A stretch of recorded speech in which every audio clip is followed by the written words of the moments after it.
Hello everybody. आज हम wave optics start करने जा रहे हैं।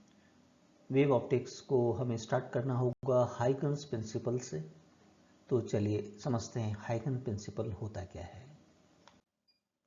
हाइगन प्रिंसिपल एंड वेव फ्रंट। हाइगन वो पहले साइंटिस्ट थे जिन्होंने वेव थ्योरी ऑफ लाइट को प्रपोज किया था। हाइगन के अनुसार लाइट प्रोपोगेट करती है, मूव करती है नेचर में वेव फ्रंट के रूप में। अब ये वेव फ्रंट क्या होता है? वेव के छोटे छोटे पार्ट्स को हम कहते हैं वेवलेट। और वेवलेट को डिफाइन करना चाहें तो it's a point of disturbance जिसकी वजह से लाइट प्रोपोगेट करती है। जैसे हमने 11th क्लास में मैकेनिकल वेव्स में पढ़ा था कि किसी भी वेव का सोर्स क्या होता है, एक डिस्टरबेंस। तो वो पॉइंट ऑफ डिस्टरबेंस जिसकी वजह से लाइट प्रोपोगेट होती है, जनरेट होती है, उसे तो हम कहते हैं वेवलेट। अब ऐसे सारे के सारे पॉइंट ऑफ डिस्टरबेंस जो कि एक ही फेज में ऑसिलेट करते हैं, उन सबको हम मिला दें तो बनने वाला जो सरफेस है वो वेव फ्रंट कहलाता है। तो प्रॉपर डेफिनेशन क्या हुआ वेव फ्रंट का? वेव फ्रंट ऑफ कोर्स एक इमेजिनरी सरफेस हो गया, उन सब पॉइंट को मिलाने वाला जो कि एक ही फेज में ऑसिलेट करते हैं। ऑसिलेशन से ही वेव जनरेट होती है। और वेव फ्रंट पर जो परपेंडिकुलर लाइन हम ड्रॉ करेंगे उसे हम क्या कह देते हैं? लाइट रे। फाइन। अब वेव फ्रंट कई तरीके की होती है। ये types of wave front of course depend करेगा सोर्सेस पर। जैसे स्फेरिकल वेव फ्रंट की बात करें तो spherical wave front point source से जनरेट होता है। कैसे? आपके पास एक पॉइंट सोर्स है, राइट? तो जैसे ही ये नेचर में डिस्टरबेंस क्रिएट करेगा तो चारों ओर ऐसा स्फेरिकल वेव फ्रंट जनरेट होंगे। डॉटेड पॉइंट्स जो बताए हैं, मिलाए हैं हमने, ये वेव फ्रंट। आप ये एग्जांपल पानी में देख सकते हैं। पानी में एक पत्थर डालें तो शांत पानी है, डिस्टर्ब हुआ तो आपने देखा होगा इस तरीके से वेव्स जनरेट हो जाती हैं। फाइन। ये परपेंडिकुलर जो ड्रॉ किए गए हैं ये लाइट रे को रिप्रेजेंट यहाँ पर कर रहे हैं। फाइन। इसी तरीके से यदि हम सिलेंड्रिकल वेव फ्रंट की बात करें तो उनका सोर्स होता है लीनियर सोर्स, जैसे ट्यूबलाइट जैसा। Linear source, linear. और नेचर में इस तरीके से सिलेंड्रिकल रूप में आपका वेव फ्रंट आगे की तरफ बढ़ता हुआ चला जाता है ना? ऐसे सारे पॉइंट्स जो कि एक ही फेज में ऑसिलेट कर रहे हैं, उनको मिला दें तो बनने वाला ये सरफेस है, इससे हम क्या कहेंगे? इसकी शेप, ज्योमेट्रिकल शेप के आधार पर cylindrical wave front. Fine. What about the plane wave front? ये हमारे बहुत काम में आएगा। आपके ये सोर्सेस वेदर द स्फेरिकल हो या सिलेंड्रिकल हो, बहुत दूर हो, इन्फिनिटी पर हो, तो इसका एक छोटा सा पार्ट है, एक प्लेन वेव फ्रंट की तरह से बिहेव करता है। इसके परपेंडिकुलर जो ड्रॉ। अब हम जानेंगे कि सेकेंडरी वेवलेट का जन्म कैसे होता है। ये कोई प्राइमरी सोर्स है हमारे पास में, ये लाइट रे दिखाई, राइट? ये आपके वो पॉइंट्स हैं जो कि एक ही फेज में ऑसिलेट कर रहे हैं। तो इनको मिलाते हुए ये एनवलप, जो स्फेरिकल एनवलप हमने बना दिया है, ये क्या कहलाएगा? हमारा स्फेरिकल वेव फ्रंट कहलाएगा। उसका एक पार्ट दिखा दिया यहाँ पर, राइट? ये ऑसिलेट कर रहे हैं तो नए सेकेंडरी वेवलेट्स को जन्म देगा। छोटी छोटी वेव्स बना दी हैं अपन ने। फाइन। और इनका फ्रंट एक एनवलप हमने मिला दिया तो ये सेकेंडरी वेव फ्रंट बन गया हमारा। फाइन। एक नया वेव फ्रंट जो कि एक स्फेयर का पार्ट है। अगर ये हो इन्फिनिटी पर तो इसका एक पार्ट क्या कहलाता है? हमारा प्लेन वेव फ्रंट। ये क्या कहलाता है? हमारा प्लेन वेव फ्रंट। फाइन। ये red dots on the wave front जो हैं हमारे पास में, ये ब्लू कलर का जो हमने बनाया, स्काई ब्लू कह सकते हैं इस पे, ये जितने भी रेड डॉट्स दिखाए हैं वो वेवलेट्स को जनरेट बात कर रहे हैं, है ना? वेवलेट मतलब वेव का एक छोटा सा part. Fine. Each point on the wave front act as a source of the secondary wavelet. हाइगन के अनुसार वेव फ्रंट का हर एक पॉइंट, भाई हर एक पॉइंट एक ही फेज में होता है, ये सेकेंडरी वेवलेट को जन्म देने का काम करता है, अर्थात सोर्स कहलाता है। और न्यू वेव फ्रंट बनाना है हमें तो हम क्या करते हैं, फॉरवर्ड एनवलप ले लेते हैं इन डिस्टर्बेंस का, फाइन, बैकवर्ड नहीं लेते हैं। अब हाइगन वेव थ्योरी का एक इम्पॉर्टेंट अजम्पशन कि हम बैकवर्ड जो एनवलप है, बैकवर्ड वेव फ्रंट को अज्यूम नहीं करते हैं। Of course everybody we know कि वेव है फॉरवर्ड डायरेक्शन में आगे बढ़ती है। अब इनकी थ्योरी में हाइगन ने एक्सप्लेन किया कि बैकवर्ड क्यों नहीं है, बैकवर्ड क्यों नहीं जा रहा है, ठीक है। अब ये मदद ली गई वाइगेट एंड किरचॉफ की। वाइगेट एंड किरचॉफ ने एक्सप्लेन किया कि जो एम्पलीट्यूड ऑफ सेकेंडरी वेवलेट्स होते हैं वो प्रोपोर्शनल होते हैं half of 1 plus cos theta. Derivation is beyond our standard. Actually amplitude जो सेकेंडरी वेवलेट का होता है, चाहे फॉरवर्ड हो चाहे बैकवर्ड हो, वो प्रोपोर्शनल होता है half of 1 plus cos theta. अगर हम बैकवर्ड की बात करें तो थीटा हो गया 180 डिग्री, यहाँ 180 डिग्री पुट करें तो cos 180 कितना हो गया -1, 1 -1 कितना हो गया 0। तो बैकवर्ड में कोई एम्पलीट्यूड कोई इंटेंसिटी नहीं मिलती है। This is the reasoning. अगर हम फॉरवर्ड की बात करें तो थीटा हो गया 0 डिग्री, 0 करेंगे तो 1 + 1 2/2 1, यानी कि पूरा का पूरा जो मिलेगा हमें फॉरवर्ड डायरेक्शन में मिलेगा। क्लियर है ना, फाइन, ओके।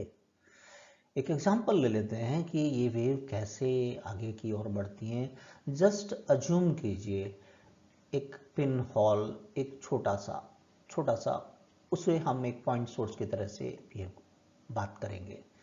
मान लीजिए एक प्लेन वेव फ्रंट है, कहीं पर स्ट्राइक कर रहा है, ये ब्लॉक कर रहा है, यहाँ एक पॉइंट है, तो देखिए कैसे आगे की तरफ बढ़ रही है स्फेरिकल वेव फ्रंट। तो बेस्ट इलस्ट्रेशन है ये देखने का स्फेरिकल वेव फ्रंट को, फाइन, ओके। अब हाइगन प्रिंसिपल की मदद से law of reflection at a plane surface को डिस्कस करने जाएंगे, फाइन। मान लीजिए एक प्लेन सरफेस है एक्स वाई हमारे पास में, इस पर पैरेलल लाइट बीम इंसिडेंट हो रही है और ये रिफ्लेक्ट हो रही है, फाइन।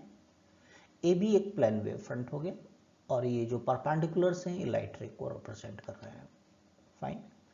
तो करते क्या है, देखिए बी से सी तक जाने में जितना टाइम ले रहा है, ए पॉइंट पर आने वाली लाइट रे तो पहले पहुंच गई है, उतने ही टाइम के अंदर ए से लाइट रे रिफ्लेक्ट होकर कहीं आगे बढ़ेंगी फॉरवर्ड डायरेक्शन में।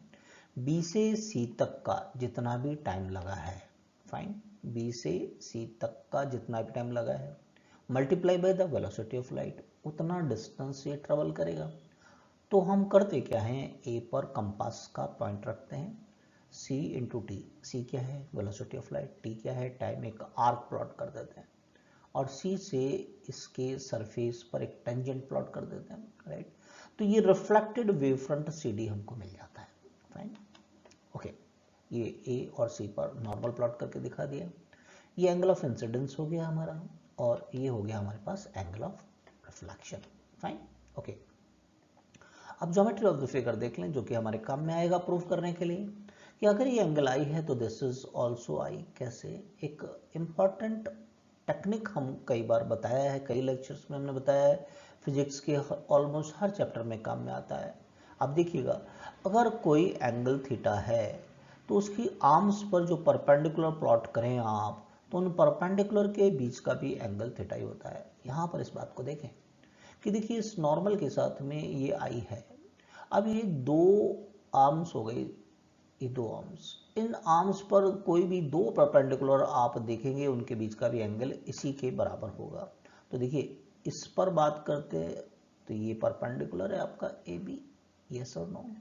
नॉर्मल आपका इस प्लेन सरफेस पर परपेंडिकुलर है, राइट। तो ये दो परपेंडिकुलर्स मिल गए आर्म्स पर, तो इन परपेंडिकुलर के बीच का भी ये एंगल आई के ही बराबर होगा। दोबारा से समझें, जो भी वेरी फर्स्ट टाइम हमारे साथ में ज्वाइन कर रहे हैं, it is very important technique geometrical optics के अंदर। फिजिक्स के ऑलमोस्ट हर चैप्टर में प्रॉब्लम्स में एंगल, अननोन एंगल फाइंड करने में काम में आती है। देखिए हम क्या बता रहे हैं कि कोई एंगल है आपके पास में, तो इसकी ये दो आर्म्स हैं आपके पास, इन आर्म्स पर यदि आप परपेंडिकुलर्स देख लें, कहीं भी प्लॉट कर लें, पहले इस आर्म पर ये ग्रीन लाइन परपेंडिकुलर है कि नहीं है, राइट, ओके, राइट। और दूसरा ये नॉर्मल इस प्लेन सरफेस पे परपेंडिकुलर है, राइट। तो इन दोनों के दो परपेंडिकुलर कौन से हैं, ग्रीन लाइन और ये प्लेन सरफेस, तो इनके बीच का भी एंगल उतना ही होगा, फाइन, आई के बराबर। इसी तरीके से यहाँ हम बात कर सकते हैं, देखिए आर है, ये दो आर्म्स है इसकी, इस आर्म पर ये ग्रीन लाइन परपेंडिकुलर है सी डी, और ये नॉर्मल इस प्लेन सरफेस पर परपेंडिकुलर, तो ये आर है तो ये भी आर ही होगा, क्लियर है, राइट। अब हम लॉ ऑफ रिफ्लेक्शन को प्रूव करेंगे हाइगन प्रिंसिपल की मदद से, फाइन, ओके। ए बी तो इंसिडेंट वेव फ्रंट था, दोबारा रिवाइज कर लें आप। सी डी क्या है, रिफ्लेक्टेड वेव फ्रंट है आपका, एक्स वाई एक रिफ्लेक्टिंग सरफेस। अब दो सिमिलर ट्राइंगल्स ले लेते हैं, कौन कौन से, ए बी सी, एक तो ये ए बी और सी, दूसरा ए डी सी, ये दो सिमिलर ट्राइंगल्स। कैसे हैं सिमिलर, देखिए साइड ए सी तो कॉमन है दोनों के अंदर, yes, fine. Angle A B C 90 degree, और दूसरे के अंदर angle C D A, it is also 90 degree. तो एक तो साइड इक्वल हो गई, दूसरा एक एक एंगल इक्वल हो गया है अभी तक, फाइन, राइट। अब साइड ए डी और बी सी, ए डी ये किसके बराबर बनाई थी हमने, बी से सी तक जाने में जितना टाइम ले रहा था, T C into T, C velocity of light, T time, तो ये सी टी के बराबर है, ये भी सी और टी के बराबर है, राइट। तो किन्हीं दो ट्रायंगल्स में दो साइड है ना, और एक एंगल बराबर हो जाए तो फिर हम क्या कह देते हैं, सिमिलर ट्रायंगल कह देते हैं, तो उनकी बाकी चीजें भी आपस में बराबर होती है। तो नाउ वी कैन से कि angle B A C is equal to D C A, ये बी ए सी डी ए, इसका मतलब क्या हो गया कि एंगल आई किसके बराबर होगा, एंगल आर के। तो now it is prove, this is it, law of reflection of the light. और ये किसकी मदद से प्रूव किया आपने, हाइगन प्रिंसिपल। इसको लिखकर वीडियो को पॉज करके रिवाइज कीजिएगा। अब हाइगन प्रिंसिपल की मदद से लॉ ऑफ रिफ्रैक्शन, जो कि स्नेल्स लॉ, को हम डिस्कस करने जा रहे हैं। एक ये डेंसर मीडियम है जो कि रेयर मीडियम से सेपरेट है। रेयर मीडियम में velocity of light v1, refractive index में 1, डेंसर में v2 और v2, राइट। एक प्लेन वेव फ्रंट इंसिडेंट हो रहा है और रिफ्रैक्ट हो रहा है डेंसर मीडियम के अंदर, फाइन। ए बी एक प्लेन वेव फ्रंट हो गया जो कि इंसिडेंट वेव फ्रंट हो जाएगा। अब दोबारा वैसे ही करेंगे हम, बी से सी तक जाने में जितना भी टाइम लग रहा है उतने ही टाइम में लाइट रे इस डेंसर मीडियम में मूवमेंट करेगी। v1 इंटू टी, ये बी सी हो जाएगा, और यहाँ से यहाँ तक का ये आर्क प्लॉट किया जा रहा है velocity of light v2 multiply by T के बराबर। वेलोसिटी ऑफ लाइट डेंसर में थोड़ा कम हो जाता है, इसलिए ये डिस्टेंस कम हो गया, आर्क छोटा हो गया, राइट। यहाँ से एक टेंजेंट प्लॉट कर देंगे जिससे ये एडी आपकी रिफ्रैक्टेड लाइट रे आ गई है यहाँ पर, फाइन। ये नॉर्मल प्लॉट कर दिया हमने, एंगल ऑफ इंसिडेंस हो गया और ये एंगल ऑफ रिफ्रैक्शन हो गया। थोड़ी देर पहले हमने एक टेक्निक बताया था, बिल्कुल उसी की मदद से ये आई है, तो हम ये देख सकते हैं, आई देख लीजिए, ये दो आर्म्स हैं, इन आर्म्स पे परपेंडिकुलर, इस पर ये ए बी परपेंडिकुलर है और ये नॉर्मल इस एक्स वाई सरफेस पर परपेंडिकुलर है, तो आई तो ये भी आई। इसी तरीके से देखिए ये आर है तो ये भी आर होगा, कैसे, ये एंगल आर है आपका, तो इस रिफ्रैक्टेड रे पर परपेंडिकुलर सी डी ये प्लेन वेव फ्रंट है आपका, राइट, और अनडाउटली ये नॉर्मल एक्स वाई सरफेस पर परपेंडिकुलर है, तो ये आर है तो ये भी आर हो गया, फाइन। अब एफ से जो आ रहा है वो जी तक आ रहा है, पॉइंट मार्क कर दिया हमने। ए बी क्या था, incident wave front, C D क्या कहलाएगा हमारा, रिफ्रैक्टेड वेव फ्रंट, और एक्स वाई रिफ्रैक्टिंग सरफेस है। तो चलिए अब प्रूव करते हैं हम। ट्रायंगल एबीसी को ध्यान से देखिए, ए बी सी, राइट, उसमें साइन आई को डिफाइन करना चाहें तो परपेंडिकुलर और हाइपोटेनियस। तो परपेंडिकुलर क्या हो गया, बीसी, और हाइपोटेनियस सबसे बड़ी वाली side AC, BC by AC. इसी तरीके से ट्रायंगल एडीसी देखिए, ए डी और सी, राइट, इसमें साइन आर को दिखना चाहें परपेंडिकुलर तो एडी तो परपेंडिकुलर हो गया, हाइपोटेनियस इस ट्रायंगल में सबसे बड़ी साइड कौन सी है, एसी, एसी, राइट। अच्छा, इक्वेशन 1 को 2 से डिवाइड करें अगर हम, तो साइन आई और साइन आर, तो देखिए एसी से एसी कैंसिल हो जाएगा, तो बीसी बाई डी आया, अब what about B C? B C क्या था? लाइट को बी से सी तक जाने में कितना डिस्टेंस ट्रेवल किया इसने, मान लीजिए टी टाइम लगा, तो v1 इंटू टी के बराबर, राइट। ओके, एडी क्या है? इस मीडियम में, डांसर में वेलोसिटी कितना है? v2, और उतने ही टाइम v2 इंटू टी के बराबर। टी से टी कैंसिल कर दें अपन, तो साइन आई और साइन आर क्या आ गया? v1 by v2। और ये क्या कहलाता है? 1 mu 2 refractive index of second medium with respect to the first, 1 mu 2। यही तो स्नेल्स लॉ होता है ना? तो क्लियर है, इसको लिखकर दोबारा से, है ना, रिवाइज कीजिए। फाइन। अब कॉन्केव मिरर से रिफ्लेक्शन कैसे होता है, हाइगन प्रिंसिपल से देखें। एक प्लेन वेव फ्रंट इंसिडेंट हो रहा है ए बी, राइट, और देखिए ऐसे कन्वर्ज होती है लाइट रे, आपको पता है। ए बी क्या है? इंसिडेंट वेव फ्रंट, और सी डी क्या है यहाँ पर? Reflected wave front. तो ये कन्वर्जिंग फिनोमिनन कैसे हुआ है, ये हम डिस्कस करने जा रहे हैं हाइगन थ्योरी से। फाइन। अब centre of the plane wave front, ये प्लेन वेव फ्रंट जो आ रहा था, देखिए इसके कर्वेचर की वजह से ये इसको लार्ज डिस्टेंस ट्रेवल करना पड़ेगा, पी पॉइंट तक जाना है, बाकी तो ए और बी से स्ट्राइक कर गया। हाँ या ना? क्लियर है? क्या कहने जा रहे हैं? ये प्लेन वेव फ्रंट आ रहा है, तो प्लेन वेव फ्रंट का जो सेंट्रल पार्ट है, राइट, सेंट्रल पार्ट है, उससे ज़्यादा डिस्टेंस ट्रेवल करना पड़ता है, क्योंकि कर्वेचर है ऐसे, यहाँ पर ज़्यादा ए और बी, ये तो यहीं पर हो गई, उनका तो रिफ्लेक्शन यहीं से हो जाएगा, यस और नो, है ना? तो P से जो रिफ्लेक्ट होगी लाइट रे, उसको ज़्यादा डिस्टेंस ट्रेवल करना पड़ेगा, क्योंकि इसको टाइम ज़्यादा लगा है, तो C इंटू टी के बराबर ही। फाइन। तो ये डिस्टेंस ज़्यादा होगी। तो पेरिफेरल पोर्शन पे जो ट्रेवल करती हैं यहाँ से, वो इस सेंट्रल पोर्शन के कंपेयर में कम डिस्टेंस ट्रेवल करती हैं रिफ्लेक्शन के दौरान। तो लाइट रे रिफ्लेक्टेड वेव फ्रंट क्या होता है? Converging spherical wave front. Clear है? कॉन्वेक्स मिरर में इस बात को रिवाइज करते हैं। एक कॉन्वेक्स मिरर हमने लिया, लाइट रे इंसिडेंट हो रही है प्लेन वेव फ्रंट, और ऐसे डाइवर्ज हो जाती हैं, आप जानते हैं, राइट। अब ये डाइवर्जिंग फिनोमिनन हो कैसे रहा है, इस बात को हाइगन थ्योरी से कैसे एक्सप्लेन करेंगे अपन। देखिए यहाँ पर इस पर सेंट्रल पार्ट है, वो कम डिस्टेंस ट्रेवल करेगा, यस और नो, कर्वेचर की वजह से उसका रिफ्लेक्शन तो यही से स्टार्ट हो गया। और पेरिफेरल पोर्शन पे जो दूर वाला पोर्शन जा रहा है दूर, ये देखिए ये डिस्टेंस, एक्स्ट्रा डिस्टेंस ट्रेवल कर रही है, यस और नो। फाइन। तो हाइगन प्रिंसिपल से इस बात को एक्सप्लेन करें। ए बी आपका इंसिडेंट है, पहले तो ऐसा ड्रॉ कर दिया आपने, और सी डी क्या है? रिफ्लेक्टेड वेव फ्रंट है।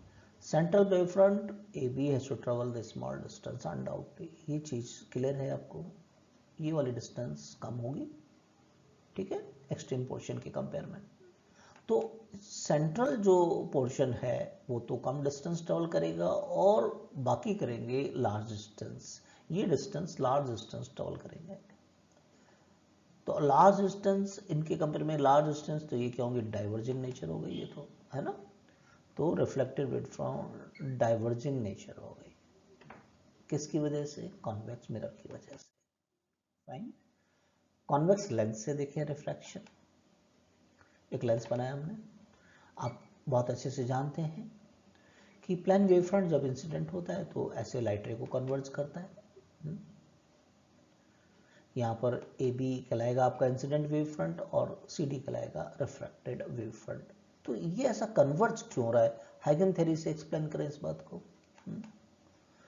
तो देखिए सबसे पहले कि जो टाइम है ए एक्स सी, और टाइम बी वाई डी, और टाइम P1 से P2, राइट, ये सब तो लाइट रे का बराबर होगा, है ना? यही ए बी से नया बना है सी डी, राइट।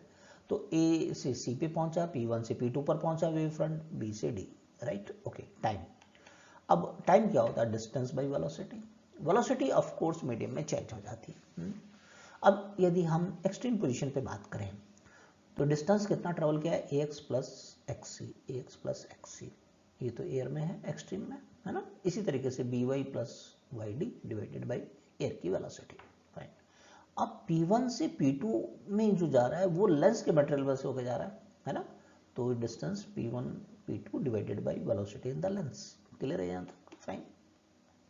अब देखिए जरा गौर से कि हम इसको ऐसा लिख सकते हैं, P1 P2 B एयर वाले पार्ट को इधर ले आए अपन, है ना। अब आपको बहुत अच्छे से पता है एयर तो रेयर मीडियम होता है, उसमें वेलोसिटी ऑफ लाइट ज़्यादा होती है ना, और लेंस डेंसर मीडियम है, वहाँ वेलोसिटी ऑफ लाइट कम होती है, तो ये ग्रेटर देन 1 होगा। तो अनडाउटली वी कैन से कि आपके ये जो डिस्टेंसेज हैं ax प्लस xc या by प्लस yd, ये P1 P2 के कंपेयर में ज़्यादा हुआ, क्रॉस मल्टीप्लाई कर दिया अपन। तो अगर ये आपका कम है, ये ज़्यादा है, तो कैसी नेचर हो गई, कन्वर्सिंग हो गया ना। तो convex lens converse the light beam, clear है, फाइन। कॉन्केव लेंस रिफ्रैक्शन देखते हैं हाइगन थ्योरी से। एक कॉन्केव लेंस बनाया, आपको बहुत अच्छे से पता है जब भी प्लेन वेव फ्रंट इंसिडेंट होता है तो लाइट रे डाइवर्ज होती है ना। ए भी आपका प्लेन वेव फ्रंट और जो कि इंसिडेंट हो रहा है सी डी है आपका रिफ्रैक्टेड वेव फ्रंट, फाइन। हाइगन थ्योरी से हम ये देखेंगे कि डाइवर्जन क्यों हो रहा है यहाँ पर। सबसे पहला time of A X C equal to the time of B Y D, क्यों, ए बी से ही नया सी डी बनाया, फिर ये टाइम ई से एफ तक जाने में, ये टाइम सब बराबर होंगे। टाइम क्या होता है, distance divided by the velocity, A X C, A X plus X C, right. ये लेंस का मोटा वाला पार्ट है, थिकर वाला पार्ट है, तो लेंस में से जा रही है लाइट रे, तो लेंस की वेलोसिटी में जो लाइट की वेलोसिटी है उसे डिवाइड कर दिया। इसी तरीके से बी वाई डी के अंदर ई एफ। अब ये देखिए ज़्यादातर पोर्शन आपका एयर में है और लेंस की थिकनेस को मानते हैं नेग्लिजिबल, तो ये एयर की वेलोसिटी यहाँ पर ले लिया है, फाइन। इसको हम ऐसा लिख सकते हैं, ई एफ को नीचे ले आए और वेलोसिटी इन द लेंस ऊपर ले आए अपन। एयर में वेलोसिटी ऑफ लाइट ज़्यादा होती है, डिवाइड करेंगे लेसर देन 1 आएगा, तो हम ये कह सकते हैं, देखिए ई एफ इस तरफ आ जाए, तो चाहे ए एक्स ही हो या बी वाई डी हो, राइट, इनके कंपेयर में ये वाला जो पोर्शन है ई एफ क्रॉस मल्टीप्लाई करेंगे तो यहाँ आएगा ना, ये ज़्यादा होगा, ज़्यादा हो रहा है इसका मतलब तो डाइवर्ज हो रही है। तो हमने ये प्रूव किया हाइगन प्रिंसिपल से कि convex lens diverge the light beam, clear है। अब इसी बात को प्रिज्म के लिए देख लेते हैं कि प्रिज्म पर प्लेन वेव फ्रंट जब इंसिडेंट होता है, राइट, तो बेस की तरफ बेंड हो जाता है, ऐसा क्यों होता है, राइट। ए भी आपका इंसिडेंट वेव फ्रंट है और सी डी है refracted wave front. Time A P C equal to time B से डी तक जाने में, A P C most of the part देखिए एयर के अंदर ही है, तो एयर में वेलोसिटी ऑफ लाइट का डिवाइड कर दिया यहाँ पर, और ये थिकर पार्ट में से जा रहा है, तो ये प्रिज्म में जो वेलोसिटी ऑफ लाइट है उसे डिवाइड किया अपने। हम इसको ऐसा लिख सकते हैं। अब आपको पता है एयर में वेलोसिटी ऑफ लाइट ज़्यादा होती है, कम से हम ज़्यादा में डिवाइड करेंगे तो ग्रेटर देन 1 आएगा, तो हम कह सकते हैं A P plus P C is greater than B D, ये वाला। इसका मतलब ये पार्ट हो गया कि ऊपर लाइट रे को ज़्यादा डिस्टेंस ट्रेवल करना पड़ रहा है, नीचे कम डिस्टेंस ट्रेवल करना पड़ रहा है। इसका मतलब क्या हुआ कि लाइट रे जब भी इंसिडेंट होगी तो वो बेस ऑफ द प्रिज्म की तरफ बेंड हो जाएगी। This is the behaviour of the plane wave front in a prism, clear है। एक क्वेश्चन ले लेते हैं कि एक स्फेरिकल वेव फ्रंट है जो कि प्लेन मिरर पर स्ट्राइक कर रहा है, तो रिफ्लेक्टेड वेव फ्रंट आपको बताना है। देख लेते हैं, ये एक प्लेन मिरर है, इस पर स्फेरिकल वेव फ्रंट इस तरीके से स्ट्राइक कर रहा है। 4 ऑप्शन आपके सामने हैं कुछ इस तरीके से। पहला ये क्या रिफ्लेक्टेड ये होगा, सेकंड सोचते चलिए आप, ये थर्ड दिस वन, या फोर्थ ये वाला होगा। फाइन, स्टार्ट करते हैं। आपके प्लेन मिरर पर एक स्फेरिकल वेव फ्रंट स्ट्राइक करने जा रहा है।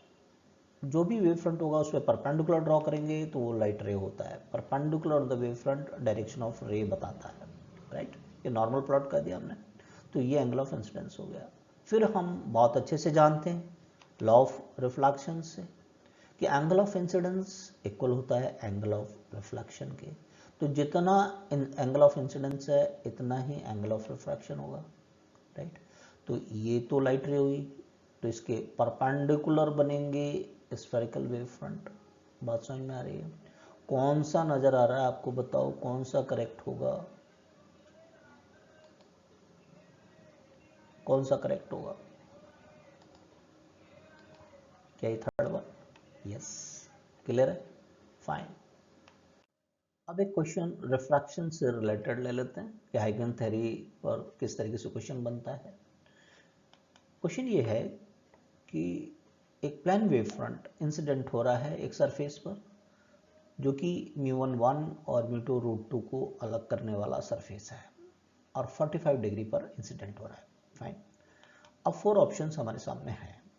क्या रिफ्रैक्टेड इस तरीके से होगा, सोचते चलिए, या फिर ऐसा होगा, एंगल भी देखिएगा, थर्ड या फोर्थ ये वाला होगा। क्लियर है? तो चलिए, लॉ ऑफ रिफ्रैक्शन को यहाँ पर काम में लेंगे। ये प्लेन सरफेस, एक इंसिडेंट हुआ वेव फ्रंट। अब इस वेव फ्रंट पर जो परपेंडिकुलर ड्रॉ करेंगे वो डायरेक्शन ऑफ रे दिखाता है। तो एक परपेंडिकुलर ड्रॉ कर दें अपन, तो ये हमारा इंसिडेंट रे आ गई, राइट। यहाँ नॉर्मल प्लॉट किया तो ये एंगल ऑफ इंसिडेंस आ गया, ये 45 डिग्री, तो ये भी 45 डिग्री होगा। चेक कर लीजिए, अभी थोड़ी देर पहले हमने एक आपको क्लू दिया था, शॉर्ट ट्रिक दी थी कि देखिए 45 डिग्री है। वैसे भी देख सकते हैं, सिंपल ज्योमेट्री है। आप ये 45 डिग्री है, ये 90, तो ये 45, तो बचा हुआ भी 45 होगा, है ना, कोई इश्यू नहीं है इसमें, तो है ना। ओके, तो एंगल ऑफ इंसिडेंस हमारे पास, और लाइट रे रिफ्रैक्ट होगी। फाइन। अब ये लाइट रे जो रिफ्रैक्ट हो रही है, ये तो रे है, इस पे परपेंडिकुलर होंगे वेव फ्रंट आपके, है ना। ये एंगल हम फाइंड करेंगे, स्नेल्स लॉ की मदद लेंगे। स्नेल लॉ क्या कहता है? 1122 μ1 sin θ1 = μ2 sin θ2, राइट। वैल्यू रख दें, μ1 μ2 दे रखें। μ1 है हमारे पास 1 रख दिए, θ1 है 45 डिग्री, μ2 हमारे पास है √2 गिवन है क्वेश्चन के अंदर, sin θ2। तो यहाँ से कैलकुलेट कर ले पहले θ2 अपन, तो ये 1/√2 वैल्यू रख दिया हमने, तो sin θ2 हमारे पास आ गया, √2 नीचे आएगा तो 1/2, यानी θ2 हमारे पास आ गया 30 डिग्री। इसका मतलब ये एंगल कितना होगा हमारे पास? 30 डिग्री। इस पर परपेंडिकुलर ड्रॉ करेंगे, यदि अपन परपेंडिकुलर यदि इस पर ड्रॉ करते हैं तो वो हमको रिफ्रैक्टेड वेव फ्रंट देगा। ये 30, तो ये भी फिर हमारा 30 होगा। चेक कर लीजिए एंगल, राइट। ये 30, तो ये बचा हुआ 60 हो गया, ये आपका 90, तो ये भी कितना हो गया? 30 डिग्री। क्लियर है? तो अब ऑप्शन में चेक कीजिए कि which one is the correct. क्या सेकंड है? Yes it is. क्लियर है क्वेश्चन? नेक्स्ट लेक्चर में हम इस वेव थ्योरी को काम में लेंगे इंटरफेरेंस ऑफ लाइट को डिस्कस करने के लिए। तो जो भी फर्स्ट टाइम आए हमारे साथ बने रहे हैं, इसके लिए सब्सक्राइब कीजिए। Thank you for watching.